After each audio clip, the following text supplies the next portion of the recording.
Баршаңызға сәлем, сіздермен бірге мен Айдана. Бүгін сіздерге жеті шелпектің рецептімен бөлісетін боламын. Өте жұмсақ әрі дәмді болып шығады, және де қып-қызыл қып пісіп шығатын болады. Видеоның соңына дейін көріп тамашалаңыздар.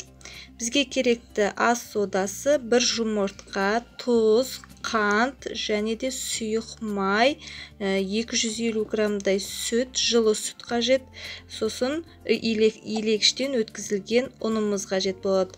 Ең алдымен илегіштен өткізілген ұнымызды алып, барлық құрамы описанияға қалдырып кетемін, қарап өтсеңіз болады. Келесі ұнның үстіне шай қасықтың ұшымен ғана ас содасын шай қасықтың ұшымен салғаннан кейін жақсылап қасықтың көмегімен араластырамыз. Ұнымызды бөлек аламыз.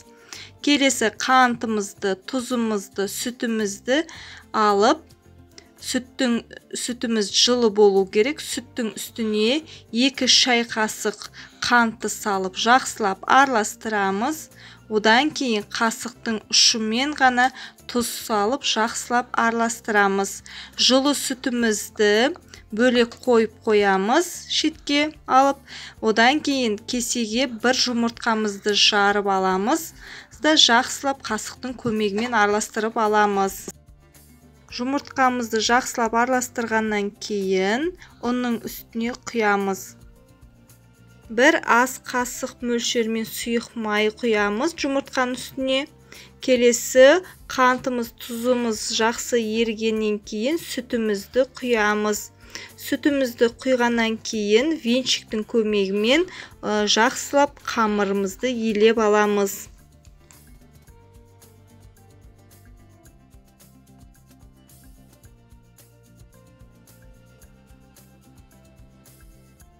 Венчикті араластырғаннан кейін венчикті алып тастап, қолымызбен жақсылап жұмсақ қып қамыр елеп аламыз. Өте қатты да емес, өте жұмсақ та емес, орташа қамыр елеп аламыз, жұмсақ қып.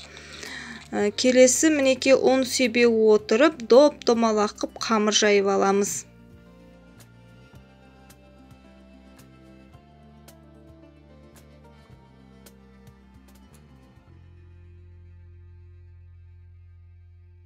Мінеке өте жұмсақ болып шықты. Мінеке қарап тұрсаңыздар, дәл видеодағыдай.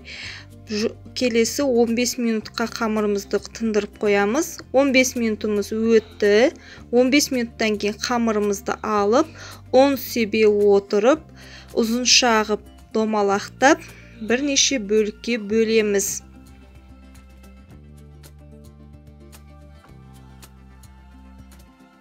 Дәл видеодағыдай көріп тұрғандарыңыздай бірнеше бөлікке бөліп аламыз да жақсылап доп-домалақ қыламыз.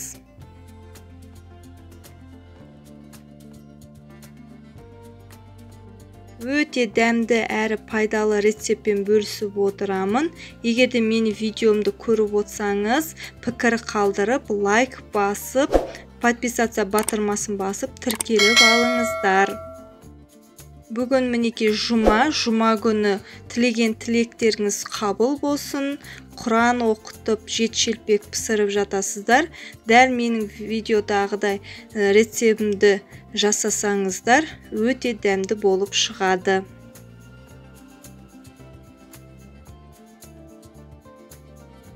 Әр қамырларымызды доп-домалақ қып домалатып алғаннан кейін оқтаудың көмегімен ұн себе отырып, дәл видеодағыдай жайып аламыз. Ұнды көп сеппеңіздер, аз-аздан сала отырып, оқтаумен жайып, доп-домалақ қып жайып алыңыздар.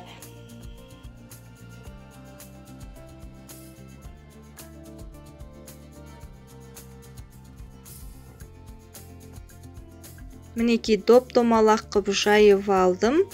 Жақсылап енді келесі табамызға май құйып қыздырып аламыз. Қызып тұрған майымызға шелпегімізді салып, екі жағын қызарғанша пісіріп аламыз. Шанышқының көмегімен немесе ағаш қасықтың көмегімен екі жағын пісіріп аламыз. қызарғанша. Дәл видеодағыдай мінекей ағаш қасықтың көмегімен жүгініп жатырмын. Өте дәмді болып шығады. Осылай күйдіріп алмаңыздар. Қызарғанша осылай майын сорғытып алу міндетті. Сорғытып аламыз. Келесі екінші қамырымызды салып, жақсылап айландыра отырып, міне биік болып, мінекей сода қостық қой біз ас содасын. Сол ас содасыны арқылы мінекей биік әрі көтеріңкі болып пісетін болады.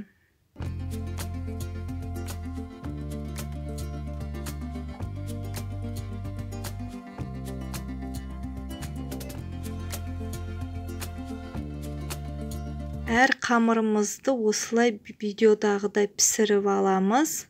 Қамырымыз өте нәзік болып піседі. Мінекей пісті. Піскен кезде үстелдің үстіне майын сорғытып алсаңыздар болады. Өте дәмді болып шығады. Нәзік әрі жұмсақ болып. Келесі салафанға салып қойсаңыздар әрі қатпайды, әрі жұмсақ болып тұрады. Өзінің дәмін сақтап тұрады. Мінекей арасы піскен, өте жұмсақ нәзік болып тұр. Қайта-қайта жасай бергім келеді осы рецепті. Назарларыңызға рахмет. Сіздермен бірге болған мен Айдана.